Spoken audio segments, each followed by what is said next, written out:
Hello, I'm Archbishop Christopher Coyne, and this is Coffee with Archbishop Coyne. And joining me today in a second episode is Mr. David Elliott, the Director of Communications for the Archdiocese of Hartford. Hello again, David. Hello. Always nice to be with you. I've got my Assumption School Insonia swag on today. Very nice. Yeah, every time I go someplace, I get a church magnet. I get a magnet for the refrigerator. I think one of the doors is just about full now.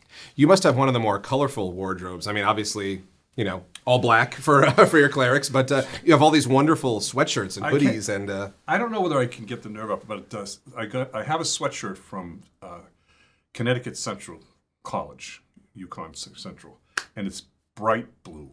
Bright blue. With it's. Is that a little too? It's a little vibrant. Okay. I mean, I should wear it just because you could. That could be. They were nice enough to give it to me. It could be your color.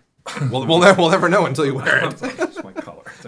So I was down at Assumption School. I think that's the one that has the school with the gymnasiums on the third floor. I think, or is that Derby?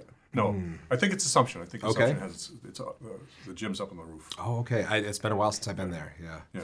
I did go to Assumption University, which is not Assumption School. Worcester. That's right. You went to Worcester. Worcester.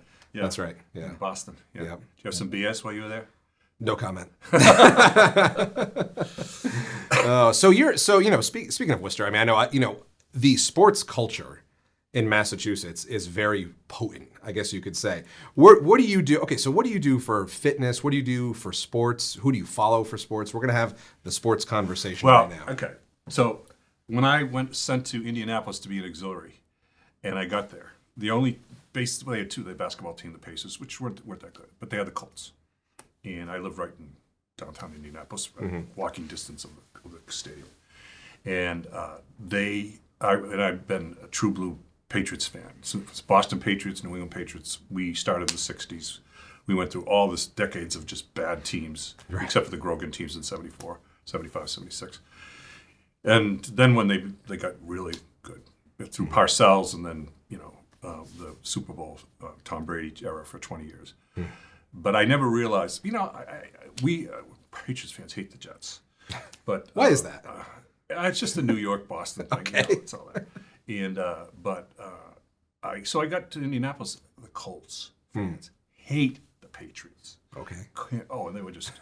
But I just had a lot of fun because the Patriots kept beating them. So, right. Now, were you open and vocal about your support of the Patriots during this only time? When or did you want to? Right. Because you want to ingratiate yourself to your people, I imagine, to a degree, and you know. And of course, one of the other hobbies is sports trash talking in Boston. Yeah. So New York and Boston, they get it. It's a time-honored tradition. They're much more courteous in Indianapolis, so they're not quite into trash talking. So I was a couple of times I did get my trash talking on. In Indianapolis, it's a little more PG, I'm thinking. Yeah. So I'm still a Boston sports fan. Of course, I divorced the Red Sox in 1986. I said, that's it. I'm done with them. What happened in '86?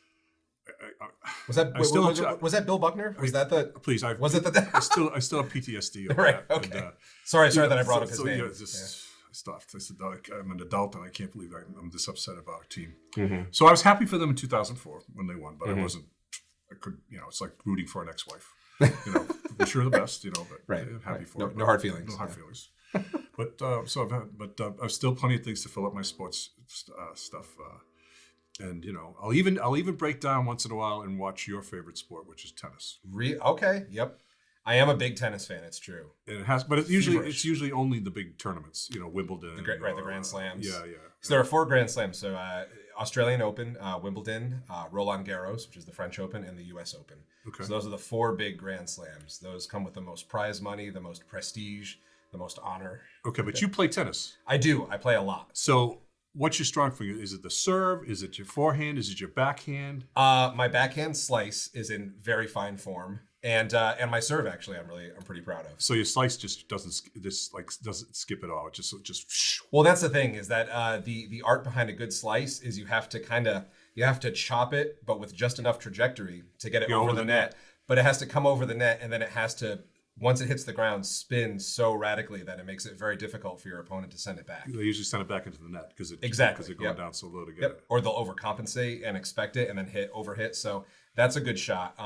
But I really do love the sport of tennis. I'm really very taken by it. I think it's very different from a lot of sports. It's, unless you're playing doubles, it's one-on-one. And so you don't really have anyone to rely on other than yourself. And You have to have confidence in your strokes as you're swinging, and I just find it very, very different from other sports in that way. You know, it's equal parts mental and physical, which attracts me to it. Yeah. The only racket sport that I ever got into was racquetball.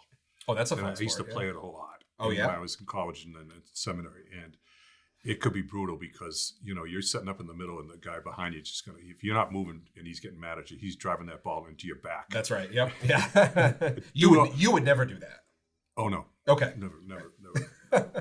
Along those lines. So that was it. But I don't play those kinds of sports anymore because I've got a bad right ankle. Oh, okay. But I still walk. And, Yep. I get out and I've got a bike in the house now that I can get up on when I need to give my ankle a rest. So I'll do my aerobic on that. Right. And all that. So. Yeah, well, I imagine, throughout the day-to-day, you're in the office a lot, you're going to visit a parish, you're going to visit a school. I imagine you want to have that outlet for some kind of physical activity, right? I do, and there's a lot of great walking places around here. Mm-hmm. There's the reservoirs in West Hartford, Reservoir 6 or the one up in Farmington. Mm-hmm. Those are pretty, and because the reservoirs too, they're fairly flat. Sure. But some of the gents around here and women are trying to get me up on some of the mountain trails, and I don't know if it's going to take it or not. So we'll see. My understanding of hiking was always hiking Sleeping Giant, which is a trail. And then someone once asked me to go hiking for real one time, and I thought it was just this, paved trail, and I realized that it was not, and I was no longer interested in hiking. There's a lot of rocks, a lot of tenuous, walking, balancing situations. Yeah. So now when I get on Reservoir 6, some of it's paved, but a lot of it's trail, a rocky, dirty trail. Okay. So I have my walking stick with me just for balance purposes because the right leg, I get out of balance sometimes with the right leg. But that's a pretty impressive walking stick you have, by the way. Was that the one that I saw delivered here? Yeah. That you got? Wow. What's the story behind that? Did you get that when you were in Ireland? No. Oh, no. I was talking to my doctor and I said, I have a little problem with the balance. And he said, well, when you're on the trail, get yourself a walking stick. So I went online and I found this company that just does those things. Right. And it wasn't really that all expensive. Well, and I think you were explaining the difference between that and a shillelagh to me. Yes. The difference. The shillelagh is something you hit people with. Right, exactly. I know. I saw you with this thing. I said, "Oh, is that a shillelagh?" You were like, "No, it's not." It's not. It's a walking stick. Right. It's a walking stick. Yeah. Here I was thinking that I, was gonna, engage with you on some Irish culture, but I was wrong. Yeah. That's okay. Yeah. Oh well, I can Next engage time. in Irish culture. When we were in Ireland, when I was coming back from Rome after getting the pallium from the Holy Father, my sister and I, since we were over on the continent, we said we spent a week in Kinsale, Ireland, right on the coast, the north, southern coast, southwest coast, near Cork, with a buddy of mine, a priest buddy. So we rented a house in Kinsale for a week. And, when we went from 90-degree Rome to, 65-degree and wet Ireland for the whole week, which is fine. But we did a lot of walking. There was some beautiful mountain hiking trails on the coast and then up into the back, some stuff. So that was good. And I think we saw some of those pictures on your Facebook. Yeah, I from posted. That trip. I posted, yeah. And we did a lot of drinking. Did you? It was Guinness. Yeah. Guinness is light alcohol over in Ireland. It's not heavily alcohol, but so sure. I have a couple for lunch. That's right. And a couple for supper. Liquid lunch, yeah. So, well, with the fish and chips. That was the other thing. My sister and my friend Father Mark were constantly doing fish and chips each day. They'd have fish and chips just to see which was the best fish and chips in Kinsale. Who had the best? What's the name of the restaurant? I'm drawing a blank, but I know exactly where it is, and I could point it out. I think they said that was the best. Said, really? Okay. Now, what made it the best? The quality of the fish, the batter. What are we talking here? Does the batter stay on the fish? In other words, if you bite into it, if you cut it, does the fish come out of it and the batter just is there? And so, or is it adhere? And is it too salty? What kind of beer do they use to make the batter? What's the fish they use? So there was a multitude of criteria that was being considered. Yeah. That's good. I would just have something else. I'd be trying different things. So. Well, now I'm hungry for lunch, now that we're talking about fish and chips, so maybe it's a good time to stop. Yeah, we're still shooting in the morning. Time for us to call it a day. That's right. I've been enjoying. So it's my turn to end the thing. You've been watching Coffee with Archbishop Coyne. God bless.